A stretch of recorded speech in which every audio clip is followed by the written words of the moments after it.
Correct! Tila lumalamang na raw si Alden Richards sa puntos at nauungasan na nga ng tuluyan umano si Daniel Padilla. Tingin kasi ng netizens ay may kompetensyang nagaganap sa dalawa. Pansin ng netizens na mas marami raw ang naglalakihang billboards ni Alden kaysa kay Daniel ngayon. 5 nga rito ay para sa promotion ng Hello Love Again. Kabog! Sabi ni Tala. Diyos ko. Pero ang ano yata na parang yung billboard na nagkalat ay para sa clothing brand. Oo. Ni, Tsaka parang for the support also for the of support their movie. sa Kasi, Hello Love Again. oo, Correct. in fairness naman kay Daniel, nung kanilang pelikula naman po ni Catherine, ay meron ding mga brand na sumusuporta.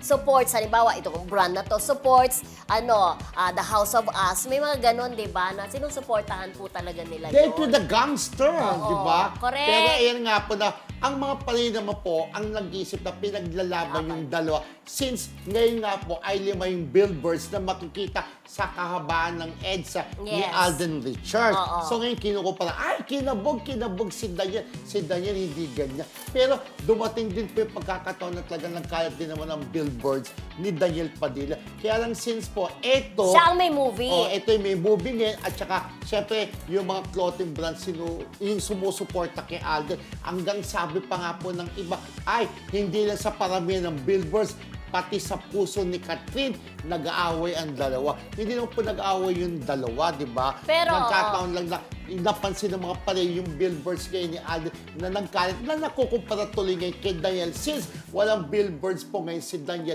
na makikita sa EDSA. Oo. Parang Nagkataon ganun lang Pero dun wag kung sino pong yung may project. pag-awayin talaga si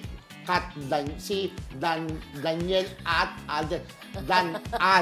Huwag mong kami Dan-al. Oo. Diba? Pero syempre, hindi mo din kasi ma-blame talaga yung kasi syempre si Alden ang present ni Catherine ngayon, di ba? Iko-compare talaga. Hindi ko sinabing present boyfriend, ha? Present na nalilink. Correct. Di Pero ba? nakikinig- O present na katambal. Pero may nagsasabi nga sa atin na napansin niya na kung yung dati iwas, parang may limitasyon Mamaya. paghawak-hawak. Mamaya, Mamaya oo. ko kwento namin pala yun. Mamaya pa medyo ko.